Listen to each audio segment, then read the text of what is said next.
الحمد لله نحمده ونستعينه ونستغفره ونعوذ بالله من شرور أنفسنا ومن سيئات أعمالنا.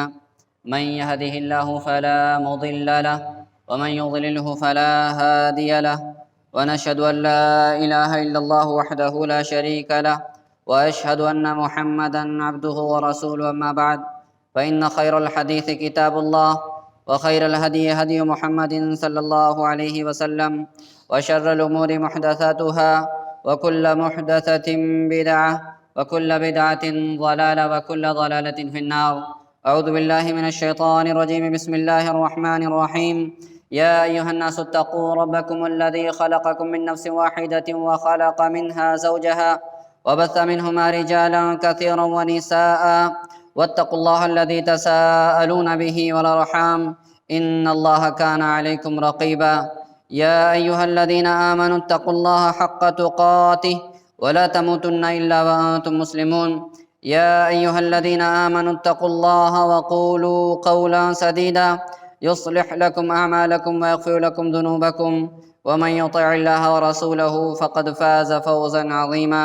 وقال جل وعلا في محكم تنزيله: ظهر الفساد في البر والبحر بما كسبت أيدي الناس ليذيقهم بعد الذي عملوا لعلهم يرجعون.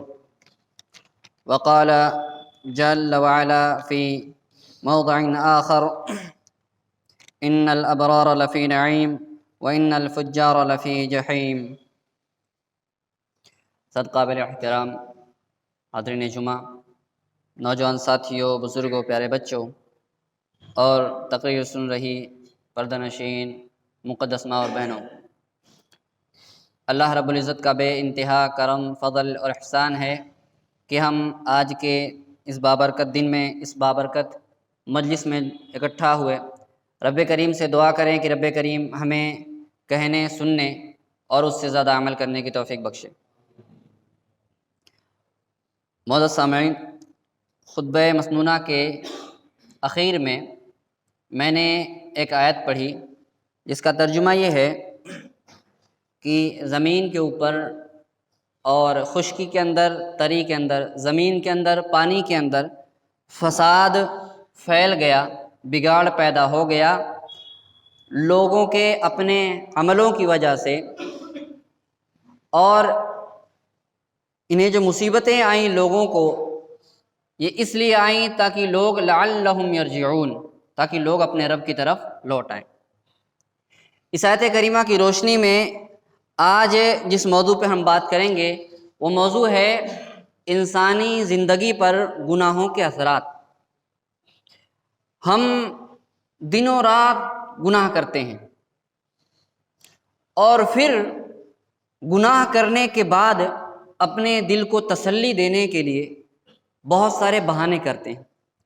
گناہ ہو گیا، اللہ غفور رحیم ہے، معاف کرے گا۔ تھوڑا آگے بڑھے، گناہ ہو گیا، تھوڑا سا نیک آدمی ہے، استغفر اللہ استغفر اللہ، اللہ توبوں ہانے نہ۔ گناہ ہو گیا، گناہ کسی سے ہو گیا، کوئی بڑا گناہ ہو گیا، صدقے کی فضیلت پتہ ہے، جا کر کے کسی غریب کو صدقہ دے دیا، گناہ نہیں چھوڑے گا، گناہ نہیں چھوڑے گا، صدقہ دے دے گا، تھوڑا سا معاف ہو جائے۔ اور گناہ ہو گیا تو کبھی جا کر کے اس کے بدلے کچھ نیکیاں کر لیں۔ یہ بہانے ہیں، گرچہ نیکیوں سے گناہ مٹتے ہیں، لیکن یہ نہیں کہ آپ گناہ کرو صدقہ کر دو، گناہ کرو استغفر اللہ بول دو۔ یہ نہیں ہے، جب تک گناہ نہ چھوڑا جائے تب تک گناہ کے اثرات ہماری زندگی پہ پڑتے ہیں۔ تو یہ سب بہانے ہیں۔ کبھی کبھی شیطان بھی ایسے بہانے کرواتا ہے، کبھی کبھی شیطان یاد دلا دیتا ہے کہ بول استغفر اللہ۔ کیونکہ اس کو پتہ ہے کہ جب استغفر اللہ بولے گا تو اس کے دل کو ٹھنڈک مل جائے گی، پھر گناہ کرے گا۔ یہ استغفر اللہ معافی مانگنے کے لیے نہیں ہے، پھر سے گناہ کرنے کے لیے۔ یہ صدقہ گناہ کو معاف کروانے کے لیے نہیں دے رہا ہے، یہ دوبارہ گناہ کرنے کے لیے دے رہا ہے۔ یہ اللہ غفور رحیم اس لیے نہیں کر رہا ہے کہ پچھلا گناہ معاف ہو جائے، یہ اللہ غفور رحیم اس لیے کہہ رہا ہے تاکہ پھر سے دوبارہ گناہ کرے۔ یہ تو ہم بہانے دیتے ہیں اپنے آپ کو، گناہ کرنے کے لیے اپنے آپ کو بہانے دیتے ہیں، تسلی دیتے ہیں۔ یہ شیطان ہمیں بہانے دیتا ہے، گناہ کرتے جاؤ، یہ کر لو، وہ کر لو، معاف ہو جائے گا۔ تو آپ اگر یہ بہانے کیا اس خبط کے اندر ہیں، اس غلط فہمی کے اندر ہیں، تو اسی غلط فہمی کو دور کرنے کے لیے چند ایک باتیں ہم انشاءاللہ آج کے اس خطبے کے اندر دیکھنے اور سیکھنے کی کوشش کریں گے۔ رب کریم ہمیں صحیح سمجھ عطا فرمائے۔ دیکھیں امام ابن قیم رحمہ اللہ اس آیت کریمہ کے اندر فرماتے ہیں، اس کی تفسیر کے اندر فرماتے ہیں کہ المعاصی لا بد لها من عقوبہ، کہ آدمی جو گناہ کرتا ہے، جو بھی گناہ کرتا ہے، اس کا بدلہ اسے ضرور ملتا ہے، اس کا بدلہ اسے ضرور ملتا ہے، کہیں نہ کہیں اس کا بدلہ اس کے اوپر ظاہر ہو کر کے رہے گا۔ دیکھیں بدلہ کیسے کیسے ملتا ہے اور کہاں کہاں ملتا ہے، وہ دیکھیں۔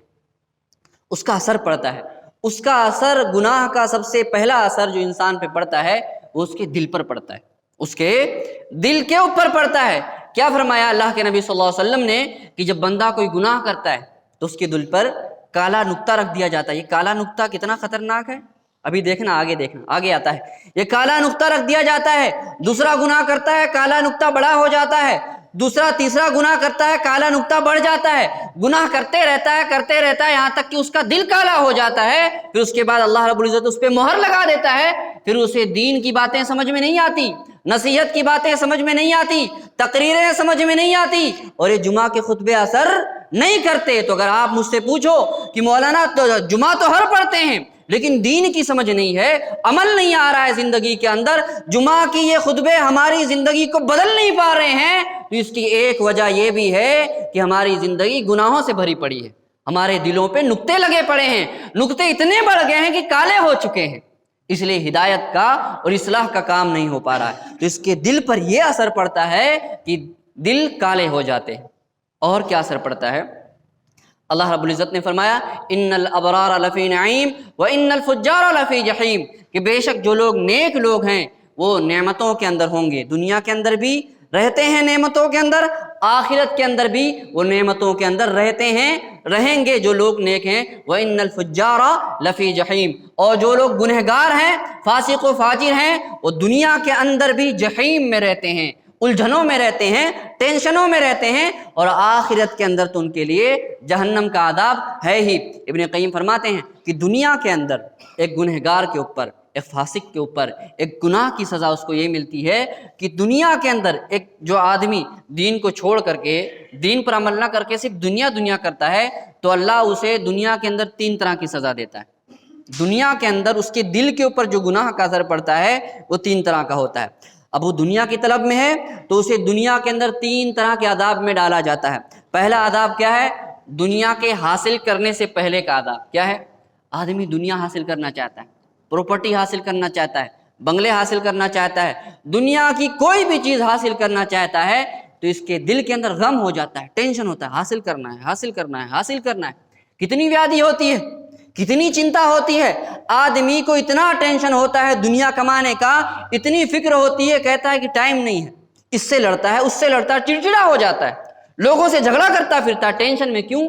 کیونکہ ابھی اس نے ٹارگٹ بنایا ہوا ہے، وہ ٹارگٹ پورا نہیں ہو رہا ہے، اس کو ٹینشن ہے، ویادی ہے۔ اب ویادی کتنی بڑی، زندگی جہنم بن جاتی ہے، بیوی سے لڑتا ہے، بچوں سے لڑتا ہے، اس کو گالی دیتا ہے، اس کو گالی دیتا ہے، حرام خوری کرتا ہے۔ یہ پہلا عذاب ہے۔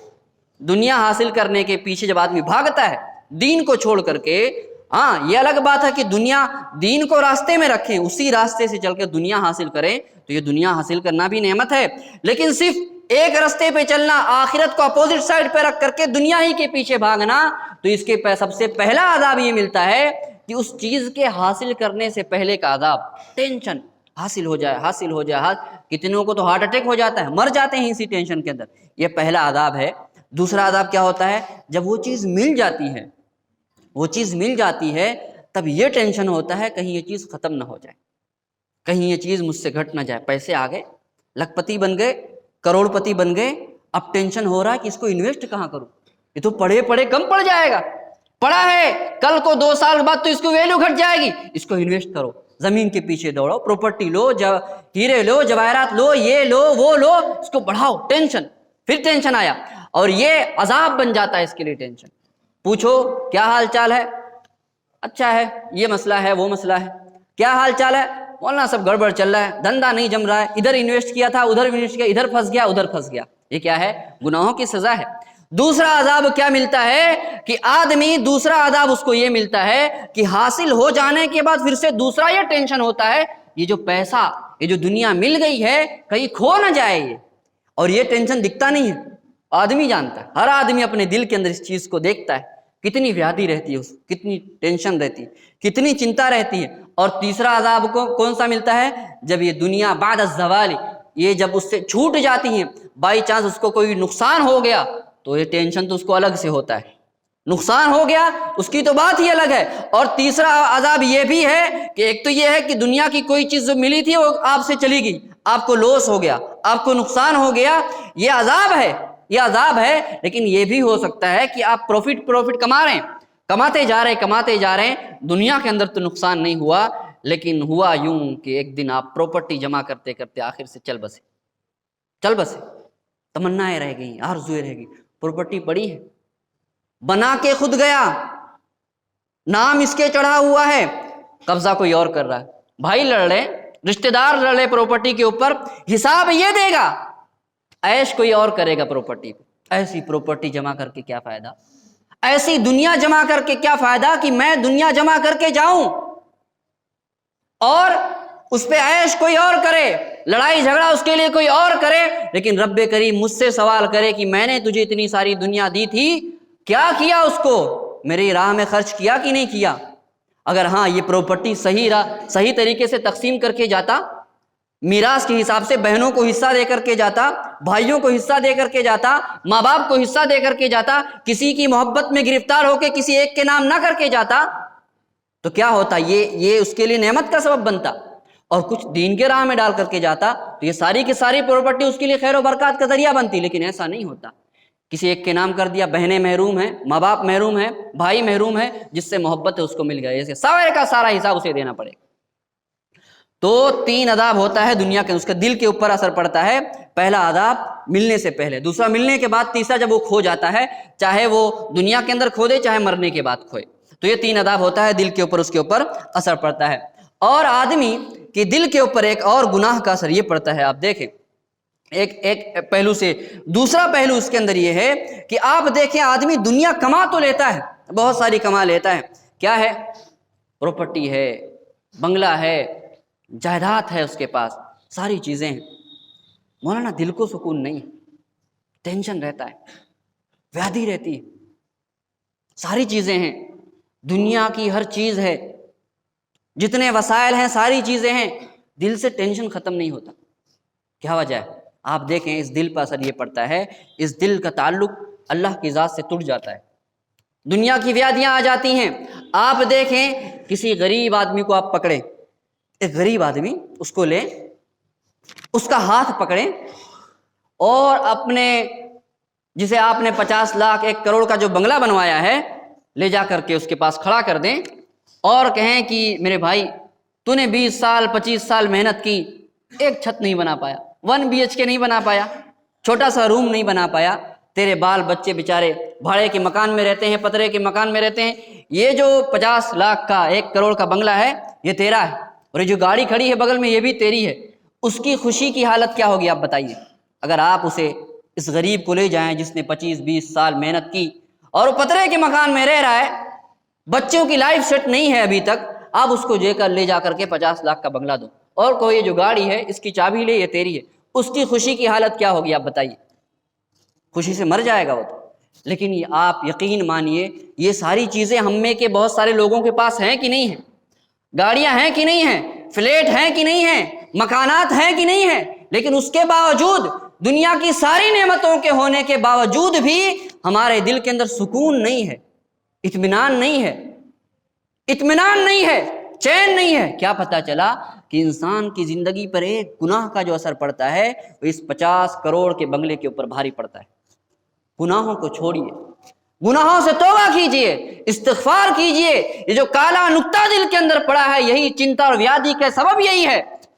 یہ جو 50 لاکھ کے بنگلے ہیں، یہ جو پراپرٹی ہے، یہ جو دنیا ہے، ساری دنیا مل گئی ہے آپ کو، لیکن یہ ساری دنیا مل کر کے اس ایک گناہ کا مقابلہ نہیں کر پا رہی ہے۔ اس ایک گناہ کی وجہ سے دل کے اندر جو لعنتیں برس رہی ہیں، جو دل کے اندر نحوستیں برس رہی ہیں، وہ نحوستیں ختم نہیں ہو پا رہی ہیں، اور یہ ساری نعمتیں مل کر کے اس گناہ کی ایک لعنت کو، ایک نحوست کو ختم نہیں کر پا رہی۔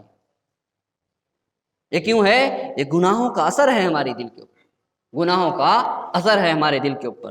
تو ایک اثر کیا پڑتا ہے ہمارے دل کے اوپر، دوسرا اثر کب پڑتا ہے؟ دوسرا اثر جسم پر پڑتا ہے، ہمارے جسم پر گناہوں کا اثر پڑتا ہے۔ ابن قیم رحمہ اللہ نے بہت پیاری بات کہی کہ آپ قیصر و کسریٰ کی طاقتوں کو دیکھیں۔ قیصر و کسریٰ، رومن امپائر اور قیصر کی ایران کی حکومتیں، روم کی حکومتیں، رومن امپائر جو پچھلے 1000 سال سے دنیا کے آدھی دنیا پہ حکومت کر رہا تھا، اور ایران کسریٰ جو پچھلے 700-800 سالوں سے دنیا کے اوپر حکومت کر رہا تھا۔ دنیا کے اندر صرف 2 سپر پاور طاقتیں تھیں، آدھی دنیا پہ روم کا قبضہ ہے اور آدھی دنیا پر ایران کا قبضہ ہے۔ لیکن اللہ اکبر، ان آدھی دنیا انہوں نے بانٹی ہوئی ہے، آدھی دنیا انہوں نے بانٹی، آدھی دنیا پہ قبضہ ہے۔ لیکن یہ اپنے لاؤ لشکر کے ساتھ آئے، مسلمانوں کے سامنے آئے، ایرانی حکومتیں آئیں، کتنے کا لشکر لے کر کے آئے؟ 5 لاکھ کا لشکر لے کر کے آئے، کبھی 2.5 لاکھ کا لشکر لے کر کے آئے۔ لیکن مسلمان کتنے ہیں سامنے؟ 8,000 کا لشکر سامنے 3 لاکھ کا لشکر ہے، کبھی 5 لاکھ کا لشکر ہے۔ یہ 8,000 کا لشکر ہونا تو یہ چاہیے تھا کہ یہ جو 5 لاکھ کا لشکر آیا تھا مقابلہ کرنے کے لیے، یہ 5 لاکھ تو 8,000 کو روت کر کے رکھ دیتا، پتہ ہی نہ چلتا۔ لیکن ان کی طاقتیں جواب دے گئیں صرف 8,000 کے سامنے۔ اس وقت جواب دے گئیں جب ان کی زندگی اور موت کا فیصلہ ہونے والا تھا، جب ان کی حکومتوں کو گرایا جا رہا تھا، جب ان کی حکومتوں کو پلٹا جا رہا تھا، تب ان کی ساری طاقتیں جواب دے گئیں۔ اور مسلمانوں نے دیکھا کہ 1.5 لاکھ کا لشکر لے کر کے آئے تھے یہ مسلمان 3,000، اور یہ 1.5 لاکھ کا لشکر لے کر کے آئے تھے۔ 3,000 لوگوں نے 70,000 کو قتل کیا، 70,000 بھاگے۔ اتنی ساری طاقتیں کہاں گئیں؟ جواب دے گئیں۔ جب ان طاقتوں کی ضرورت پڑی تو یہ طاقتیں ہم سے بے وفائی کر گئیں۔ یہ طاقت و قوت بے وفائی کر جاتی ہے، بدن پر اثر یہ پڑتا ہے۔ بدن کے اندر سب آدمی کا ہٹھا کھٹا ہونا ضروری نہیں ہے، آدمی کے پاس جگر ہو، دل ہو تو بہت سارے کارنامے کر لیتا ہے۔ یہ دل مضبوط کب ہوتا ہے؟ اللہ سے جب جڑتا ہے، تب اس کے اندر آج ایمان ہو تب۔ آپ دیکھیں ایک مسلمان کو بری طرح سے مارا جاتا ہے، آپ دیکھیں گے اس چیز کو، مسلمان کو مار مار کے پیٹ کے مار ڈالا جاتا ہے، لیکن وہ سر اٹھا کر کے دیکھنا پسند نہیں، اس کی ہمت نہیں ہوتی کہ سر اٹھا کر کے دیکھے کہ مجھے مارنے والے لوگ کون ہیں۔ ایک دور وہ تھا کہ اللہ قرآن کریم نے کہا کہ تم میں کا ایک شخص 10 کا مقابلہ آرام سے کر سکتا ہے، اور تم میں کا ایک شخص کمزور سے کمزور بھی ہوگا تو ایک مسلمان 2 کے مقابلے میں تو آرام سے لڑ سکتا ہے۔ یہ سورہ توبہ قرآن کی گواہی ہے کہ اگر تمہارے دل کے اندر ایمان ہے تو ایک مسلمان 2 کے مقابلہ آرام سے کر سکتا ہے۔ لیکن آج مسلمانوں کو دیکھو کیسے مار کھاتے ہیں، کیسے بزدل ہو جاتے ہیں، کیسے حکمتیں نکالتے ہیں، کیسے بہانے بناتے ہیں۔ یہ کیا ہے؟ بدن جواب دے جاتا ہے۔ گناہوں کا اثر یہ پڑتا ہے کہ آدمی کا بدن اس وقت جواب دے جاتا ہے، کبھی طاری ہو جاتی ہے اس کے بدن کے اوپر جب اسے سب سے زیادہ مدد کی ضرورت ہوتی۔ تو گناہ کا دوسرا اثر یہ پڑتا ہے کہ آدمی کی باڈی اس کا ساتھ دینا چھوڑ دیتی۔ اللہ رب حسن بصری رضی اللہ تعالیٰ عنہ فرماتے ہیں ہانوا علیہ فعصوہ ولو عزوا علیہ لعصمہم، کہ یہ جو ذلیل ہو رہے ہیں دنیا کے نزدیک، ہانوا علیہ فعصوہ، یہ جو گناہ آدمی کرتا ہے یہ در حقیقت آدمی کی ذلیل و رسوا ہونے کی نشانی ہے۔ اگر اللہ رب العزت کے سامنے یہ ذلیل و رسوا ہوئے، اسی لیے اللہ رب العزت کی نافرمانی کر رہے ہیں۔ اگر یہ عزت دار ہوتے اللہ رب العزت کی نگاہ میں تو ضرور یہ نیکیاں کرتے۔ اگر یہ اللہ کی نگاہ میں عزت دار ہوتے، محترم ہوتے، تو یہ ضرور اطاعت کرتے، ضرور فرما برداری کرتے۔ لیکن اللہ کے نزدیک یہ ذلیل و رسوا تھے، اسی لیے جانوروں کی طرح یہ بھی گناہ کرتے۔ پہلا اثر دل کے اوپر، دوسرا اثر جسم کے اوپر، تیسرا اثر کیا پڑتا ہے؟ زمین کے اوپر پڑتا ہے، زمین پر اثر پڑتا ہے گناہوں۔ اللہ رب العزت نے فرمایا ظہر الفساد فی البر والبحر بما کسبت ایدی الناس لیذیقہم بعض الذی عملوا لعلہم یرجعون، کہ یہ زمین پر خوشی کے اندر، پانی کے اندر، تری کے اندر فتنہ پھیل گیا، فساد پھیل گیا، بگاڑ پیدا ہو گیا لوگوں کے اپنے عملوں کی وجہ سے۔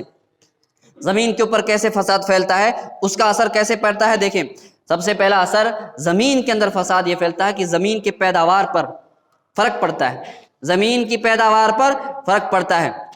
کہتے ہیں عمر بن عبدالعزیز کے بنو امیہ کے زمانے میں ایک کھجور ملی بنو امیہ کے زمانے، جب بنو امیہ کا خاتمہ کر دیا گیا، بنو امیہ نے 90 سال حکومت کی. جب ان کی حکومت کا خاتمہ کر دیا گیا، ان کے خزانوں کو لوٹا گیا جب، تو اس کے اندر ایک دانہ ملا. کس کا؟ گیہوں کا دانہ ملا. کس کا؟ گیہوں کا دانہ ملا. یہ کتنا بڑا تھا؟ بقدر نوات التمر، گیہوں کا دانہ کھجور کے برابر. کتنا بڑا؟ کھجور کے برابر. اس کو بنو امیہ کی حکومت نے اس کو جو ہے سیل پیک کروا کر کے رکھ لیا تھا اگزامپل کے لیے، اور اس سیل کے اوپر لکھا تھا ھذا کان ینبت فی زمن العدل. یہ جو گیہوں کا اتنا بڑا دانہ جو اگا ہے کھجور کے بڑا، ھذا کان ینبت فی زمن العدل، یہ اس وقت اگا کرتا تھا جب زمین کے اندر عدل و انصاف سے حکومتیں ہوا کرتی تھی. گیہوں کھجور کے دانے کے برابر اگنے لگے تو پتہ یہ چلا، اور اس کے اوپر لکھا گیا کہ ھذا کان ینبت فی زمن العدل، یہ عدل و انصاف کے زمانے میں اگا کرتا تھا، جب اسلامی حکومتیں تھیں، جب عدل و انصاف لوگوں کے ساتھ کیا جاتا تھا تو زمین نے اپنی برکتیں نکالی. زمین نے اپنی برکتیں نکالی اور گیہوں کا چھوٹا دانہ بڑا بڑا ہونے لگا. زمین پر اثر پڑتا ہے. یہاں تک کہ آپ دیکھیں اللہ کے نبی صلی اللہ علیہ وسلم فرمایا کہ جب امام مہدی آئیں گے اور اسلامی حکومتیں قائم ہو جائیں گی، زمین کے اندر عدل و انصاف سے حکومتیں ہوں گی، ظالم کو ظلم سے پہلے روک دیا جائے گا، مظلوم کو اس کا بدلہ دلایا جائے گا، کوئی ظالم اور کوئی مظلوم نہیں بچے گا، تو کیا ہوگا؟ تخرج الارض برکتہا، زمین اپنی برکتیں نکالے گی. زمین احساس ہے اس کو، ہمارے گناہوں کا احساس ہے اس کو. تخرج الارض برکتہا، زمین اپنی برکتیں نکالے گی. وتعود کما کانت، اور ویسی ہی ہو جائے گی جیسے پہلے تھی. حتی ان العصابۃ من الناس لیاکلون الرمان، یہاں تک کہ لوگوں کی ایک بڑی جماعت ایک انار سے، ایک ڈاڑم سے پیٹ بھر کر کے کھائے گی. کتنا؟ لوگوں کی ایک بڑی جماعت ایک ڈاڑم سے پیٹ بھر کر کے کھائے گی. اور ڈاڑم کتنا بڑا ہوگا؟ وَيَسْتَظِلُّونَ بِقِحْفِهَا، اور اتنا بڑا ڈاڑم ہوگا، انار اتنا بڑا اگے گا زمین کے اندر سے کہ لوگ جب کھا لیں گے ڈاڑم تو اس کے جو چھلکا ہوتا ہے اس چھلکے کو اپنے لیے تال پتری کی طرح لگا لیں گے، لوگ اس کے نیچے سایہ حاصل کریں گے بیٹھ کر. اتنا بڑا ڈاڑم ہو جائے گا. کب؟ جب برکتیں نازل ہوں گی، زمین اپنی برکتیں نکالے گی. تو پتہ چلا گناہوں کا اثر زمین پہ بھی پڑتا ہے، نیکیوں کا اثر زمین کے اوپر پڑتا ہے. کہ جب گناہ کرتے ہیں تو زمین اپنی برکتیں دینا چھوڑ دیتی ہے. آج دیکھیں، آج یہی ہو رہا ہے. آج بارشیں نہیں ہو رہی ہیں، بارشیں ہو رہی ہیں تو زمین اناج نہیں اگا رہا ہے، اناج اگا رہا ہے تو اچھا نہیں ہو رہا ہے، اچھا ہو رہا ہے تو مارکیٹ کے اندر بھاؤ نہیں مل رہا ہے، بھاؤ مل رہا ہے، مارکیٹ کے اندر بھاؤ بھی مل گیا تو پھر سے یہ پیسوں کے اندر برکتیں نہیں ہو رہی، برکتیں نہیں ہیں ہماری زندگی کے اندر. آج کھیڑوت پریشان کیوں ہیں؟ یہ لوگ پریشان کیوں ہیں؟ آج اسی لیے پریشان ہیں کیونکہ زمین کے اندر سے برکتیں ختم ہو گئی، ہماری زندگی سے برکتیں ختم ہو گئی. یہ کس وجہ پہ؟ ہمارے گناہوں کی وجہ سے. تو گناہ کا ایک اثر ہماری زندگی پہ یہ پڑتا ہے کہ زمین پر یہ پڑتا ہے کہ زمین اپنی برکتیں نکالنا بند کر دیتی ہے. اتنا ہی نہیں، زمین ہی نہیں بلکہ زمین پہ جو مخلوقات رہتی ہیں ان پر بھی انسانوں کے گناہوں کا اثر پڑتا ہے. ابو ہریرہ رضی اللہ تعالیٰ عنہ فرماتے ہیں ان الحبار لتموت فی وقرها من ظلم الظالم، کہ یہ جو جانور ہیں، یہ جو کیڑے مکوڑے ہیں، یہ اپنے بلوں کے اندر مر جاتے ہیں ظالم کے ظلم کی وجہ سے. ظالم کے ظلم کی وجہ سے یہ جو کیڑے مکوڑے ہیں مر جاتے ہیں. کیسے مرتے ہیں؟ زمین کے اوپر فساد پھیلتا ہے، یہ سیلاب آتا ہے، سیلاب آتا ہے، کتنے کیڑے مکوڑے مرتے ہیں، کتنے جانور مرتے ہیں. ان کا کچھ دکھ تھا؟ یہ انسانوں کے لیے عذاب آیا تھا، لیکن اس کے اندر بہت ساری بے جان مخلوقات بھی ماری جاتی ہیں. تو یہ ہمارے ظلم کا شکار جانور بھی بنتے ہیں. یہ انسانوں نے ترقی کی. زمین پر کیسا اثر پڑتا ہے؟ انسانوں نے ترقی کی، ڈیم بنائے بڑے بڑے، ایگریکلچر کے نئے نئے طریقے ایجاد کر لیے کہ ایسے کھیتی کریں گے تو ایسے پروڈکٹ بڑھے گا، انکم بڑھے گا، دیش ترقی کرے گا. لیکن اللہ رب العزت نے ان کے ڈیم کو انہی کے اوپر عذاب کا سبب بنا دیا.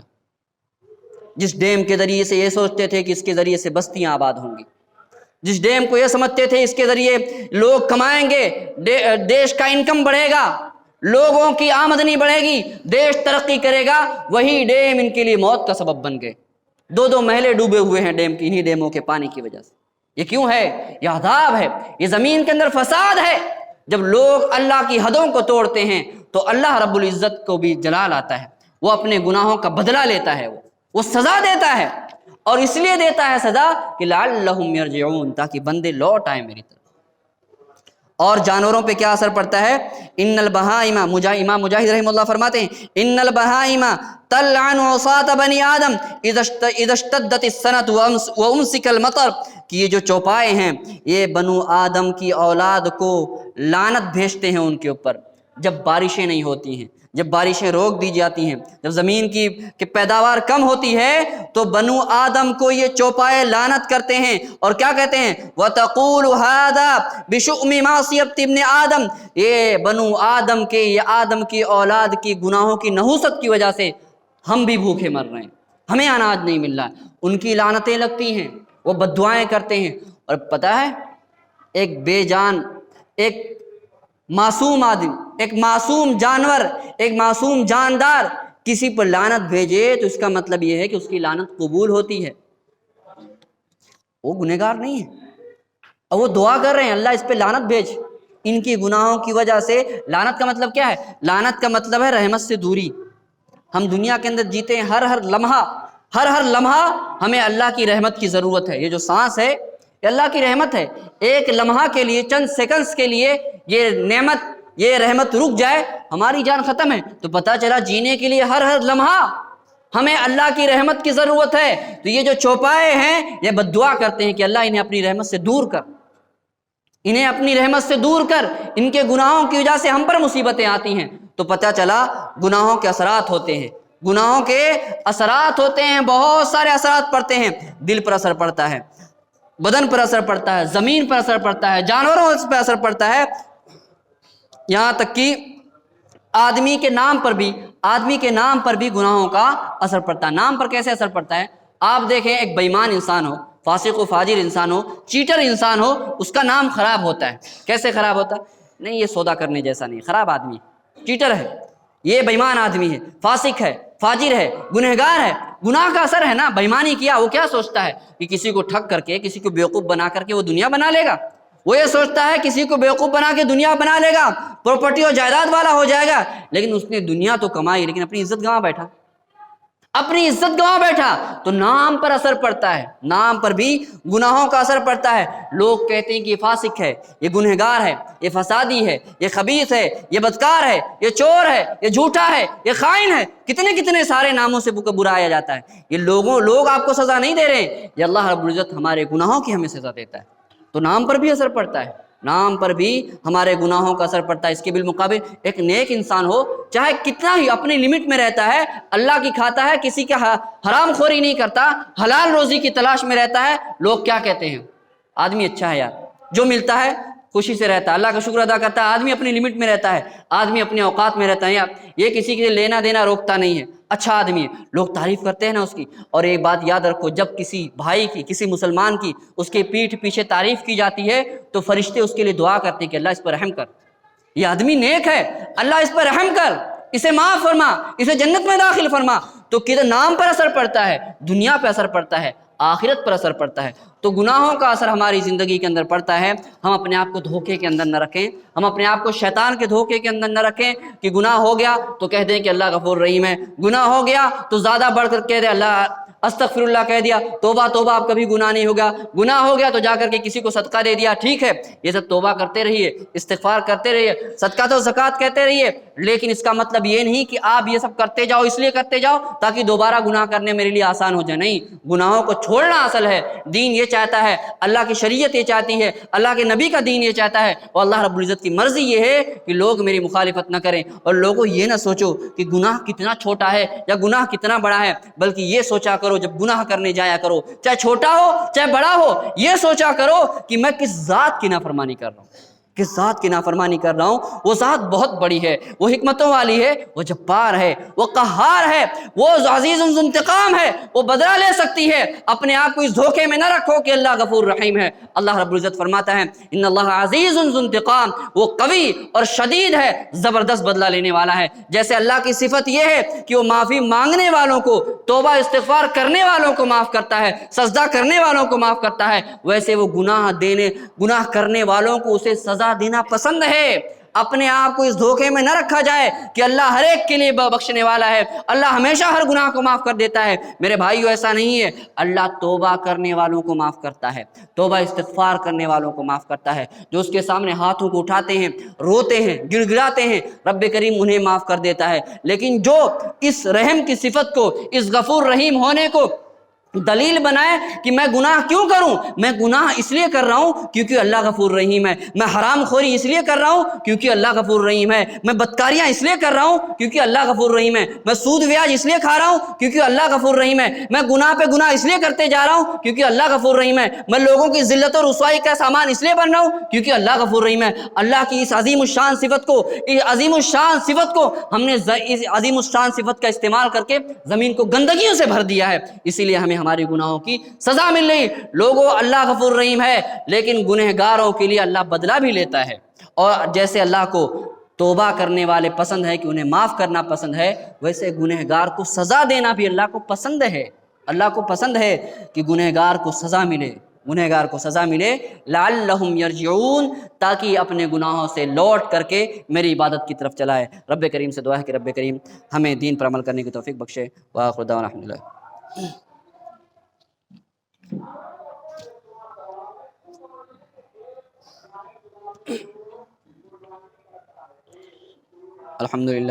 الحمد لله نحمده ونستعينه ونستغفره ونعوذ بالله من شرور انفسنا ومن سيئات اعمالنا، من يهده الله فلا مضل له ومن يضلله فلا هادي له، ونشهد ان لا اله الا الله وحده لا شريك له، واشهد ان محمدا عبده ورسوله، اما بعد.